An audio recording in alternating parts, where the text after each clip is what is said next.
ভালো, ওদের collection quality. Dress নিয়ে গেছি, অনেকগুলো শাড়ি নিয়ে গেছি। বাংলাদেশের ঐতিহ্যবাহী সিল্ক শিল্পের কথা উঠলেই যে নামটি সবার আগে আসে সেটি হলো রাজশাহী।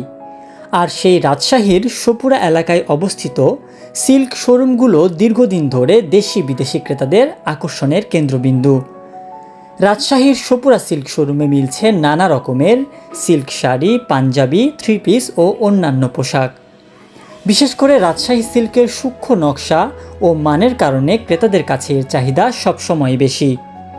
ঈদ, বিয়ে কিংবা বিশেষ আয়োজনকে সামনে রেখে শোরুমে বাড়ছে ক্রেতাদের ভিড়। অনেকেই দূর দূরান্ত থেকে আসছেন আসল রাজশাহী সিল্ক সংগ্রহ করতে। আপাতত স্যান্ডেল নিয়েছি, নেওয়ার চেষ্টা করছি।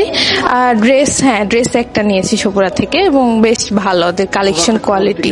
আমরা তো সারা বছরই আসি সপুরায়, ঈদের সময় আরো বেশি আসা হয়। এখানকার সব জিনিসই অনেক সুন্দর। ড্রেস নিয়ে গেছি, অনেকগুলো শাড়ি নিয়ে গেছি। এখন স্যান্ডেলের জন্য এসেছি লাস্ট মুহূর্তে। বাবার জন্য ঈদের নিজের ইনকামের প্রথম পাঞ্জাবি কিনতে আসছি, এজন্য নিজের কাছে খুব ভালো লাগছে। এবং এখানে যে পাঞ্জাবিগুলো আছে এগুলো যথেষ্ট সুন্দর এবং মার্জিত। শোরুম কর্তৃপক্ষ বলছেন, দেশীয় ঐতিহ্য ধরে রাখতে এবং ক্রেতাদের চাহিদা পূরণ করতে তারা নিয়মিত নতুন নতুন ডিজাইনের সিল্ক পোশাক বাজারে আনছেন।